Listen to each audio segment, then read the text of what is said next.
Having money, craving, started shoebox saving, made some puzzle placements. I know what this life gon' come with, know that they gon' go and hate it when, hate it when. Welcome back to Nationwide Sports Talk. I'm Matt Mackey, live from West Virginia, wild and wonderful, y'all. Episode 105, the great 105 episode of Nationwide Sports Talk about to go on the way. In today's episode, we're breaking down the Super Bowl, giving our prediction, score prediction, and who might win the Super Bowl MVP.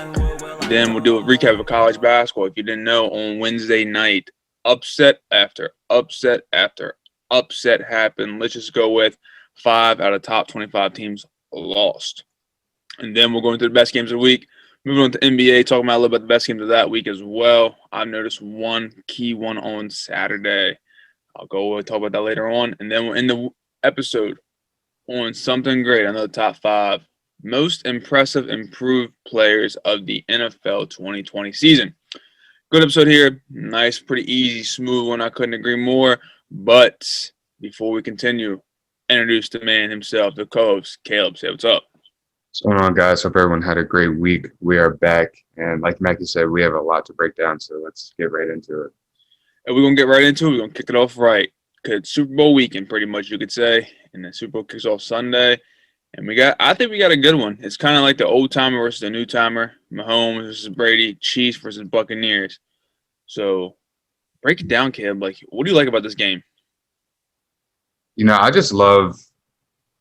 I think you just broke it down perfectly. Is the old guy versus the new guy. You have your old goat, and then what people are saying to be the new goat, and I think could be.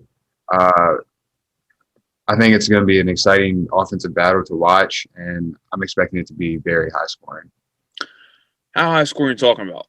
Like, my prediction, I'll go ahead and give it, is 38-31 Tampa. You think Tampa's going to win? I do. Why? We talked about it earlier in the year. We don't think Tom Brady is – we just think he comes to play. With the way this offense has been clicking recently, it seems like they have it all figured out down there in Tampa. And, the defense the same way. They've been clicking as well, been able to shut down Aaron Rodgers when it mattered. Were able to shut down Drew Brees, force him into mistakes when it mattered.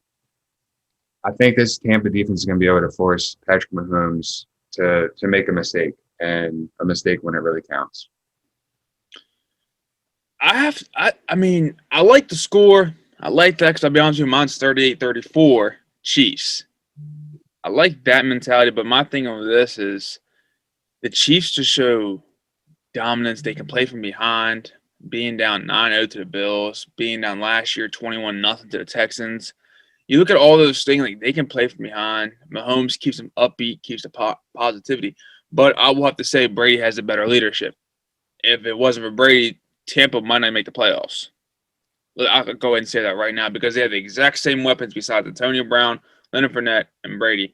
Leonard Fournette hasn't done jack anything all year. Same with Antonio Brown, but Tom Brady's been there all year. So he led them to the playoffs. He led them to the Super Bowl and continues on. But you look at the Chiefs, they are just so chillax. They sit back and like, all right, we're playing. Who we got this week, guys? Oh, Buccaneers, we got this. They beat them 27-24 in the regular season already. You really can't talk much about that because the Saints blew up, you say, swept the Buccaneers, and you saw what happened in the playoffs. But with this Chiefs team, they have a deadly offense. Their defense is what scares me. It's mediocre. It's average. When you look at the Tampa Bay defense, it's pretty subpar, you can say, with Shaquille Barrett back there. And I was looking over this earlier today, and Shaquille Barrett had 19.5 sacks last year. Mm-hmm. And he only has 10 this year. So that's kind of a big downfall for his part. But then you look at the Chiefs side, and who do you really got? Who's that key player? I think it's more of a team over there. When the Bucs, it's more like single pieces. That makes sense. Yeah, it seems like they have their front line is, I think, amazing. And then you have that linebacker core who's kind of just, I think, Devin White. Like, Devin White's really been amazing in the playoffs. And then the secondary, I can't remember their cornerback off the top of my head, but he's had a pick in every playoff game they played.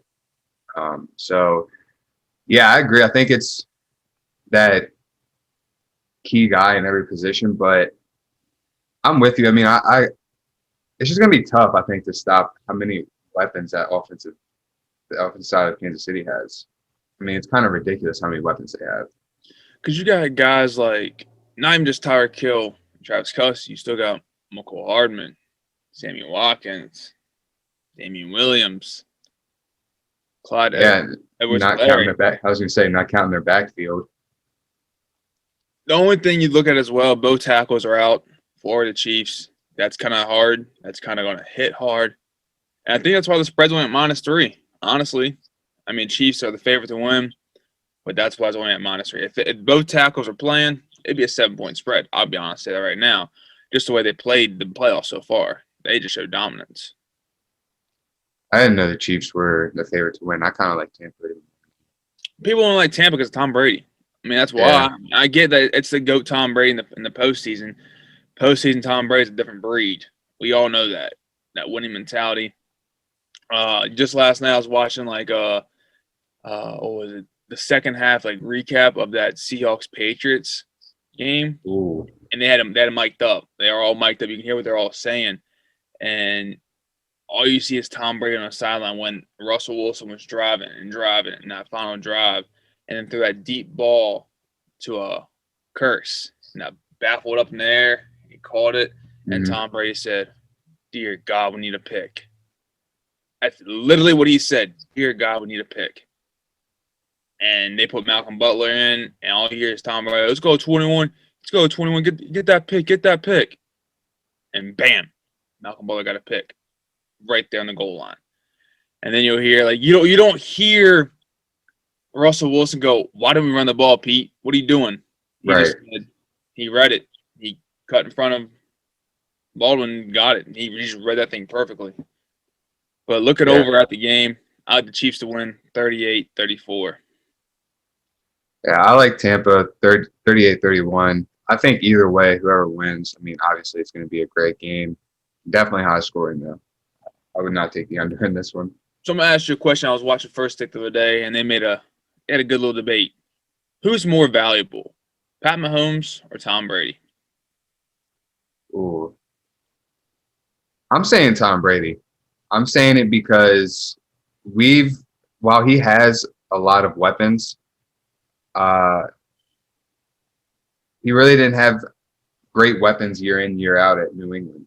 And then he's come down to Tampa and led a no playoff team to the Super Bowl, being the first team to host a Super Bowl in their own stadium. So I'm just taking Tom Brady. I mean, he's established himself even more in the league as well.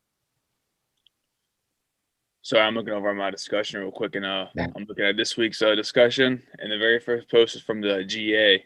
She goes, "Happy week 4. Just a quick reminder that all primary posts are due by Wednesday night." Took you 4 weeks to say that. So it looks like I got to do that when I get off here. But anyways, I think Tom Brady is more valuable as well, mainly because if it wasn't him, they wouldn't be in the playoffs.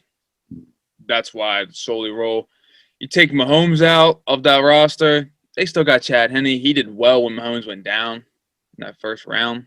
The second round. We all know that. They did phenomenal still. So that's why. I was hoping you said Pat Mahomes, something like that, but you didn't. So I can't. All right, let's get into basketball, college basketball recap now. So Caleb, you have the Bucks. I have the Chiefs. You got 38-31. I got 38-34.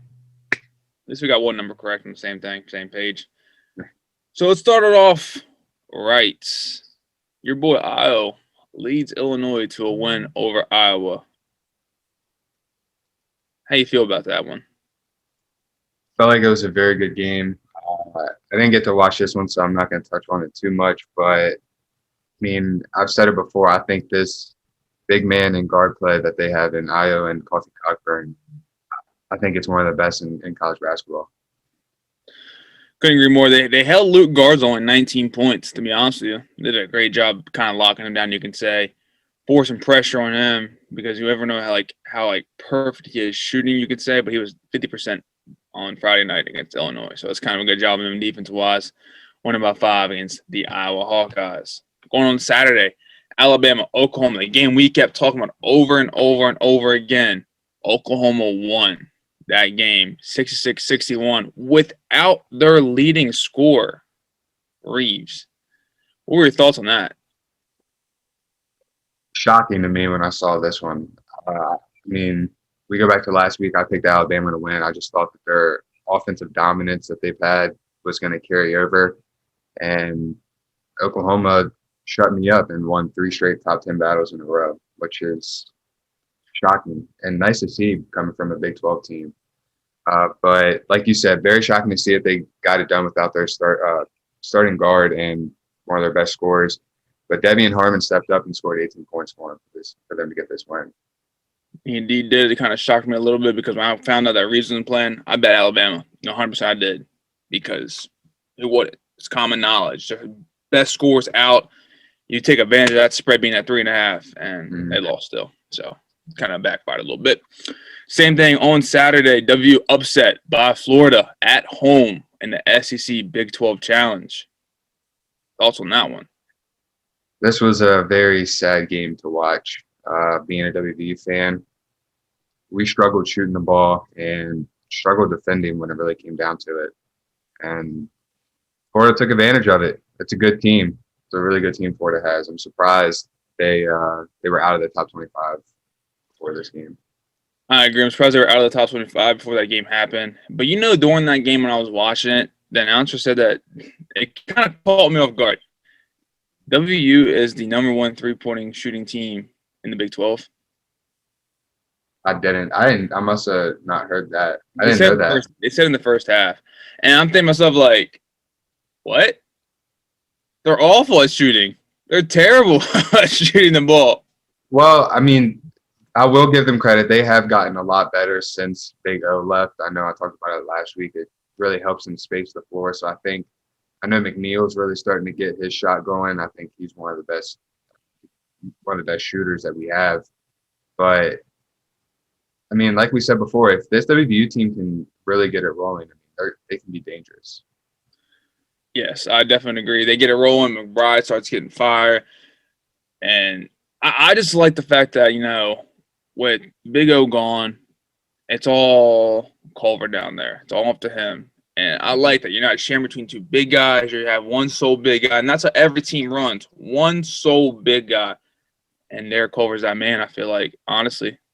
Yeah, and I kind of love it too because Bob Huggins has been able to adjust for whatever. I mean, he went from Press Virginia to now their true identity is, they're good defensively, but their true identity is that big man and guard play. Same with Illinois. And he's been able to adjust to that and still have a successful team. Exactly. Too bad they lost against Florida on Saturday. Also, Wisconsin upset by Penn State on the road at State College by 10. Then you got Florida State upset by Georgia Tech on Saturday by 11. Virginia goes into Virginia Tech, 2 top 20 teams. Virginia Tech gets a dub by 14. And then finally, to recap that Saturday, that big Saturday we had, you had Kansas on the road at Tennessee with a 19-point loss by Kansas for Tennessee to get the win, 80-61. Out of those games, what surprised you the most? I was really surprised by this Wisconsin loss. Watching them play Ohio State when Ohio State upset them. And while Ohio State got the upset, Wisconsin looked like a really good team still. Looked like they could be fighting for that top 10 spot. And when I watched Penn State play earlier this year, really, they didn't look like a top 25 team, and I was just very surprised that they got this win. But Isaiah Brockington was able to come out and score 18 points and have 5 rebounds to help lead them towards this victory at home. And it's a key win for Penn State if you are looking to get into March Madness. Definitely a key win for Penn State, but out of those games, surprised most with a 19-point loss for Kansas. Kansas is going to be a dominant team. Bill Self, one hell of a coach, Hall of Fame coach. But to go on the road to Tennessee and lose by 19, that's kind of upsetting, kind of surprising to me. But, what can you say? You're on the road, hostility environment in Knoxville, and you lose. Everyone thinks Big 12 basketball. I think the SEC Big 12 Challenge, I like that a lot more than ACC and Big 10. Because if you look at it, it was a fair fight, you could say. Both teams match up well against each other. It just showed that you could say home court advantage helped Tennessee in the favor in that win, honestly. Jumping forward to Monday, we had one hell of a game. Oklahoma, number 9 on Monday. That's a big jump from 24 to 9. What a week they had. Number 9 on Monday, taking on number 13, Texas Tech, another top 15 team they had to play. And Texas Tech gets the win, 57-52. This game was shocking to me. I mean, I didn't get to watch it, but just looking over the box score, seeing that their leading scorer, Mac McClung, was held to 6, and they had to rely on McCullough, was very shocking to me that they were able to get it done. And then you also have Terrence Shannon Jr. coming off the bench scoring 15 too, which was, again, very shocking that those are your 2 leading scorers and not McClung. It surprised me, but it's another game that Oklahoma had without Reeves, and this is kind of a outcome I expect to happen when your star guard is out, and it kind of backfired, but then making me lose my bets on Saturday. So that's what you get. We're looking at Tuesday night. Purdue, number 24 in the nation, loses to Maryland 61-60. Baylor and Texas, the game we've been waiting for. Baylor goes into Austin, gets a 14-point win. And Tennessee, after that big win over Kansas on Saturday, go to Ole Miss and lose 52-50. And then Wisconsin comes back and plays Penn State again and say, you ain't going to get me twice. But Penn State goes into Wisconsin and loses by 16 points. What, my most surprising game to me? Yeah. Has to be Baylor. And I'm saying it just because I was laying in bed last night and I was looking at this game and I was looking at all their games. They dressed 8 players. And I knew this was a veteran team, but I didn't realize how veteran. They only have 2 sophomores, and they dress 1 freshman occasionally. He maybe dresses if they're going to a top 10 battle like Texas or WVU. I know he dressed against Kansas, and there was another game too. But everyone else is juniors and seniors, and all 5 – or sorry, yeah, I mean all 5 of their starters are juniors and seniors. I think 2 seniors and 3 juniors. I mean, this team, just looking at it, they're built for tournament time right now. They can score the ball, they can defend, they can shoot well, and they have that veteranship. This team, I think, is really hungry for tournament time, and this was my surprising game because I was not expecting them to beat Texas the way they did. So, you didn't expect them to win the game? I was expecting them to win. I just wasn't expecting them to beat them the way they did. Because Texas, I mean, I think Texas is also a really good team. I mean, I look up and down the Big 12. I think the Big 12 is just a good conference overall. All right. My most surprising game, honestly, looking at the Tuesday night we had, would have to be that Penn State-Wisconsin game. Because they just played each other on Saturday.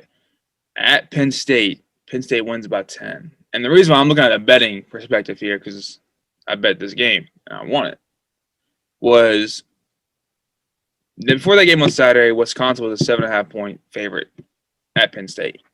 They lose. Okay. Going into Tuesday night, this game, Wisconsin was a 2.5-point favorite. I said, wouldn't they be a 7.5-point favorite at home and a 2.5 favorite on the road? So that's kind of like iffy. So I put $30 on that game. 2.5-point spread. I'll do it. And the fact they came out 1 by 16 after losing by 10 to Penn State, that kind of surprised me a little bit. Big bounce back.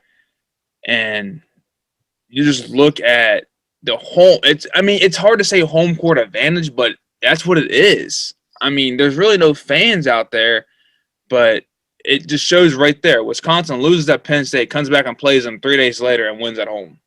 So, it's kind of up in the air. And then that leads me to Wednesday night. Number 5, Houston goes to East Carolina, loses.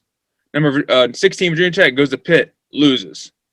Number 3, Villanova goes to St. John's, loses. There's that. But then you can kind of backfire with and be like, oh, well, South Carolina went to Florida and won. Oh, Virginia went to NC State and won. Georgetown went to Creighton and won. So, it's kind of like an iffy subject, you could say, but it's I think the proof's in the pudding right there. Yeah, I agree. I mean, and touching on that Villanova loss, that shocked me, I think, most out of any game It this wasn't week. no 3-point loss. It was an 11-point loss. Not only that, but I mean, while St. John's has been a pretty good school in the Big East for basketball, Villanova, I think, has pretty much, it's been Villanova and Creighton that pretty much run the Big East. And you look at St. John's wins this year, I mean, they're not too impressive of wins, and then they come out and beat Villanova at home, kind of dismantle them. So that's probably been the most shocking loss of this week for me. But like you said, Wednesday, almost everybody got upset. Alabama and Virginia were the only two teams to be able to play on. In Missouri. And Missouri, I forgot they played Wednesday night too. Yeah, I was kind of happy to see my Mizzou Tigers get that win. Love it. Get Big O. Take that L. Looking over on Thursday night, tonight, we got number 7, Ohio State, number 8, Iowa. One hell of a game's going to happen in Iowa, but we'll talk about it next week when that comes up. Friday, no really top 25 teams are playing, but let's go to Saturday. We got a big one. Number 10, Alabama taking on number 18, Missouri. That's going to be going. Number 23, Kansas going to Morgantown, number 17th in the nation. Then you scroll down a little bit and look at some other, like the key ranked versus unranked games. We got number 21, UCLA, taking on number unranked USC. What game's your favorite to look forward to? I'm looking forward to this Alabama-Missouri game. I think this one's going to be high scoring. I mean, Missouri can score the ball well. Alabama can score the ball well. I think it's going to be a great guard matchup for both teams. And may the better team come out on top in this one. That's all I'm going to say. Yeah, that's definitely a good one. But I also forgot to mention number 19, Wisconsin, take on number 12, Illinois. That's going to be a good one. I can tell you that right now. But I couldn't agree more. I like that Alabama-Missouri game more than anything. Missouri, they're hot right now, sitting at 12-3. Alabama 15-4. Two scoring threat offenses going at each other, but Alabama has the advantage with the scoring in that one. I like the game a lot, and it's a game that I'm gonna be watching. I'll tell you that right now. I'm gonna watch that game because I know it's gonna be a shootout. Yeah, I agree. Looking on Sunday, I think a good one right here would be number 8, Iowa, going on the road to Indiana. We've seen how Iowa plays on the road, not so well, and I think Indiana could get an upset here. Yeah, I'm not sure. I mean, even though Iowa struggles on the road, I don't think that they get upset in this one just because Indiana's been a little shaky all year. They're also coming off a loss against Illinois, pretty bad loss at home. So I'm still having faith in the Iowa Hawkeyes and Luke Garza. I'm just saying could. I'm not saying it's going to happen. I like Iowa, but I'm saying it could happen. Looking at Monday, you can say this could be a surprise and upset game. Number 7, Ohio State, going to Maryland. It happened last year. Yeah, it did. And it probably could happen again this year because we get ranked very high and they fall off. And, I mean, I said it last episode, every time they play a really good team, they somehow find a way to pull it off. But every time they play a really bad team or a team that they should beat, they find a way to lose it. So it's going to be a tough one. I think Maryland might have – I don't know. I know a couple stadiums are allowing fans. So I don't know if Maryland's going to allow a couple fans in there or not. But I know either way it'd probably be a little rowdy for the Buckeyes to go in there. And then going to Tuesday night, we got a Big 12, big one, just like it was, you could say, 2 weeks ago. Yeah, 2 weeks ago. Number 17, W going to Texas Tech. This game ended in Morgantown off a buzzer beater, you could say. You think Morgantown is going to be rowdy after this game? Or you think they'll be depressed? Not sure, honestly. I kind of want to see how they play Saturday. I think if they come off a good win Saturday, keep rolling after that Iowa State win, I think they can come back and beat them again. I'm thinking they split with Kansas and sweep Texas Tech this year. So I'm hoping. All right. Looking into Wednesday, we got number 2 Baylor going to Oklahoma. And in Knoxville. Hopefully another win over Tennessee. Yeah, out of those 2 games, which one are you going to be looking forward to? I'm gonna be looking forward to this Florida matchup and Tennessee matchup. I mean, both teams really good. Florida, I think, is starting to find their groove again. I think they're going to be back in the top 15 here soon. I think an upset here at home or on the road to Tennessee would solidify them back in the top 15. It's going to be a good game, guard play and big man play for both teams. I like that one, but I hate to say they probably won't be a top 15 team after losing South Carolina on Wednesday. I think if they get this upset, they might be. I don't know, man. Maybe. We'll see. I think they're going to be knocked out of the top 25. Even if they get the upset? Well, the rankings come out Monday.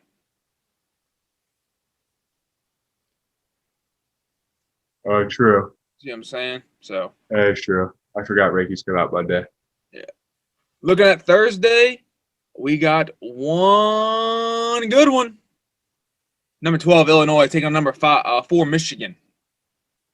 Juwan Howard and the Wolverines. Rawr. This would be a good one. I'm thinking Michigan holds on in this one. Just something about them at home. I watched them play the other night. They're a really good team. And like you said, Juwan Howard's been able to kind of get them back into the blue blood that they were with Beeline there. And I think they're going to keep their foot on the pedal. I couldn't agree more. I like Michigan in this one a lot at home. Finally back after all of them postponing after that COVID went down. Only thing you got to worry about is them legs that them players got now. They're not used to running a lot in the game situation. And it's going to be a low-scoring game, I feel, because they're going to try to slow it down to the players, so Juwan Howard can get his players to get back to my momentum for later games. It's going to be a slow-paced game. I'm calling it right now. That concludes the best games of the week in college basketball. I'll come back next week. We'll recap all the games we talk about and hopefully do the same thing and talk about all the next week's big games as well. Time to go to some NBA, Caleb.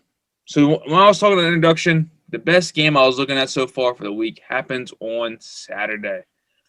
And it's that Nets and 76ers game. That's going to be good when Joel Embiid's playing phenomenal.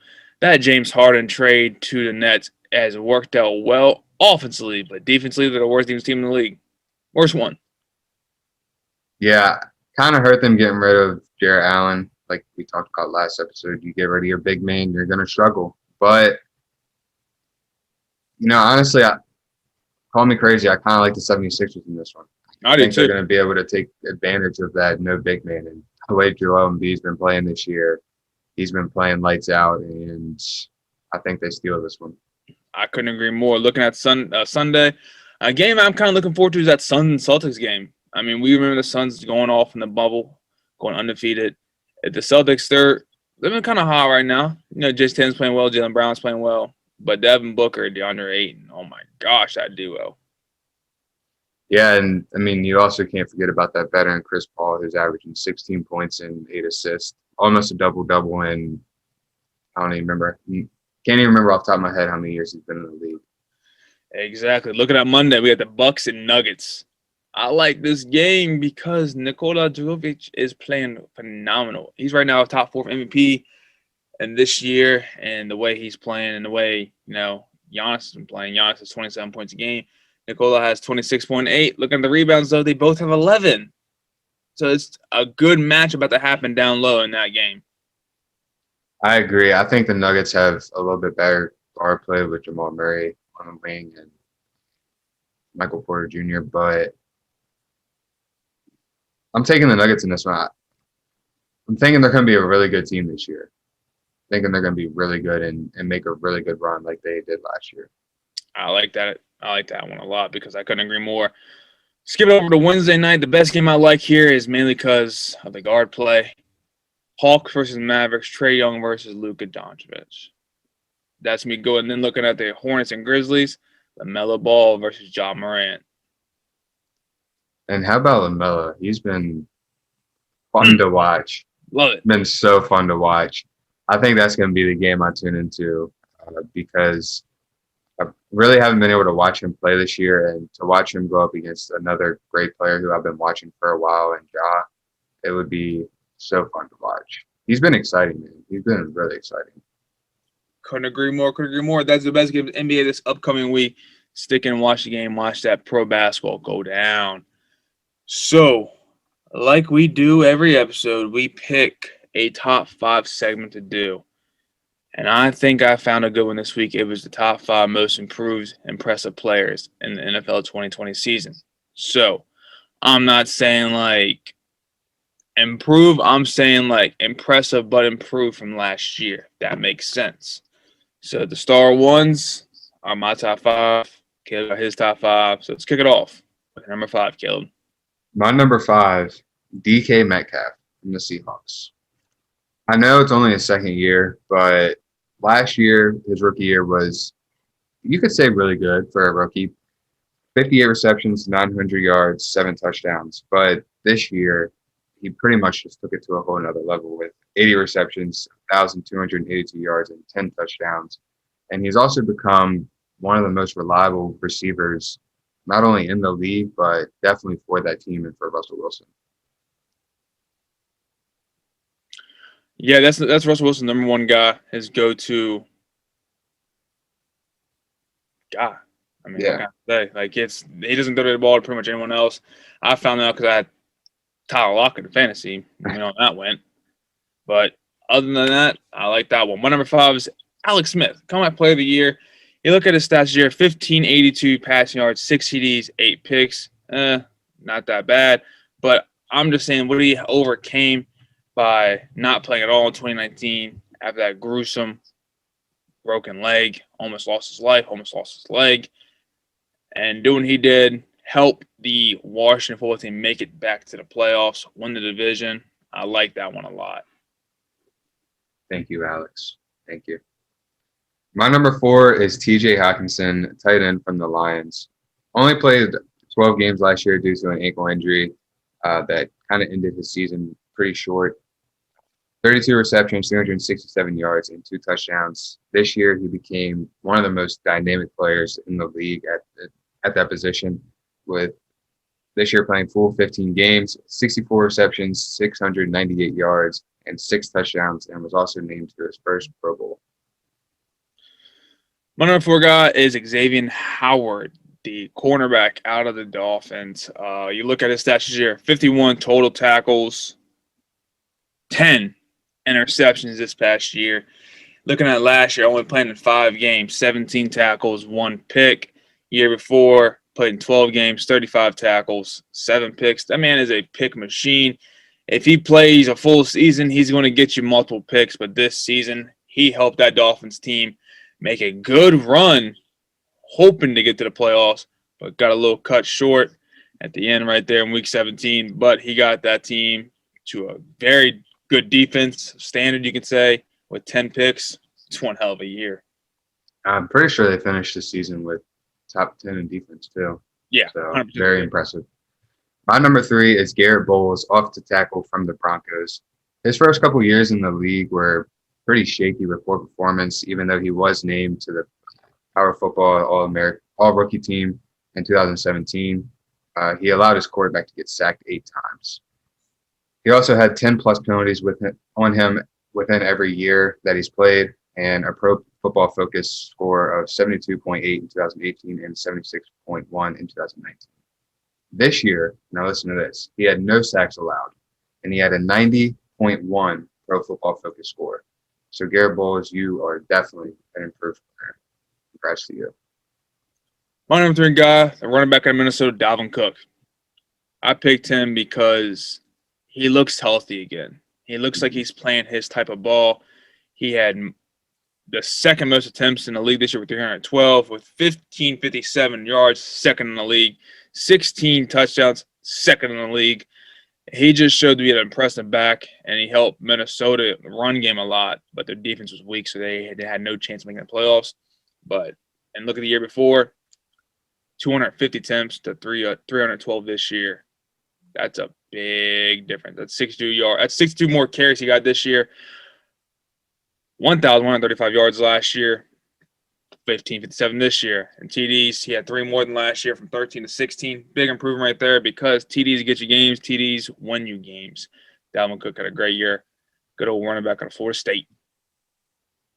My number 2 guy, this might surprise you, honestly, Mackie. Baker Mayfield. No. While his yards fell off this year, his completion percentage and his touchdown to interception ratio all got better. Not only was this offense heavy and running the ball, so I can understand why his yards fell off. But him pulling together his completion percentage, his touchdown to interception ratio, and also getting the Browns to their first playoff berth in 18 years, even winning a game and almost beating the AFC champs, Baker Mayfield has to be on here for me. See, I would have put him on there, but you know who I got to go with? My boy Josh Allen. What an impressive year he had this year and how he improved a tremendous a lot and showed himself. Leading that Bills team to an AFC title game, playing all 16 games, went up 11% his completion from 58% to 69%. Looking at his yards, had 1,500 more yards than last year from 3,089 to 4,544. And looking at his TDs, the interception ratio, well, 2019 it was 20-9. This past year, 37-10. 1 more pick, but 17 more touchdowns. Jesus Christ, get this man a plaque. Yeah, I kind of figured you would put him on here, but he had to be my number 1. I mean, not only are we big fans of his, but just the way he's improved year in and year out, every year he's been in the league, he had to be number 1 for me. And leading the Bills back into the playoffs, leading them to an AFC championship, could possibly lead them to a Super Bowl if they get a couple more weapons for him. I mean, Josh Allen, man, this kid's unreal. My number 1. I know you're waiting on it. It's Josh Allen's go-to guy, Stephon Diggs. What a year he had. In 2019, he had 63 receptions, 1,130 yards, 6 TDs. Longest TD being 66 yards. Target 94 times he was in 2019. 2020, 127 receptions, 166 times targeted with 1,535 yards, 8 TDs. What a beast he did, what an improvement he has, and that's what it feels like to be a number 1 receiver on the team, because we know at Minnesota it's all about Adam Thielen. It's all about him. But I'll be honest, Minnesota, they're not missing him because they got Justin Jefferson. They're not missing him. But this guy is what helped Josh Allen improve. That's why I put him above Josh Allen, because if it wasn't for Stephon Diggs. Think about it. Josh Allen had 1,500 more yards this past year. Stephon Diggs got 1,500 yards, receptions. Do the math.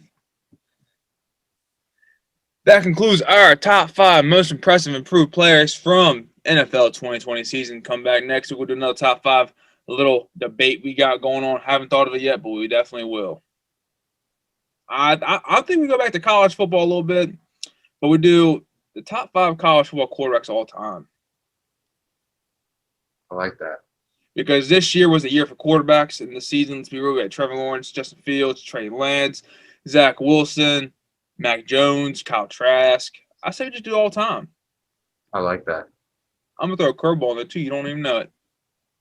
We might throw a couple. You never know. Exactly. You never know what Matt Mackey does. But that concludes episode 105. So, Caleb's here. Peace, love, and goodbyes. Like Maggie said, that is episode 105. Come back next week, and you will see who we have on our top 5 list. We will break down the Super Bowl, break down some more college basketball, and break down some more NBA. We will see you guys next week. Make sure you like, comment, and subscribe, and peace out. Like Caleb said, we'll be back next week giving you the recap of the Super Bowl, our thoughts of the game, and whatever team loses, what they can do to improve to get back to the Super Bowl and win it that time. Then we'll do another college basketball recap of the week's of games we did today. Then give you the best games for the next week. Give you a little NBA update on the games we talked about and what we saw out of those games. Then we'll do more little segments like a top 5 college quarterback all time. So go ahead and leave your comment down below and say who your top 5 quarterback is all time in college football. I like to see those answers going down because I guarantee you won't have a guy on your list that I have on my list. Already got it right there. Already know who I'm saying. Going to get you a curveball your way, Caleb. Get ready for that one. I already know about 2 of mine. What? So I already know about 2 of mine that are going to be on the top of my list. I'm going to go with one of yours is, who can I say? Justin Fields. The second one going to be Cardell Jones. I know one's going to be Pat White. Exactly. Look at that little smirk. Called him out. Maybe. We'll come back next episode 106. We'll give you that breakdown of our top 5 college sports all time. Like I said, leave your comment below who your top 5 is so we'll see what you all do before we do the episode. I'm a Mac, and peace out for the week. Peace. Cause lately I ain't been the same. Feel like I'm stuck in a maze, and I'm just trying to get out.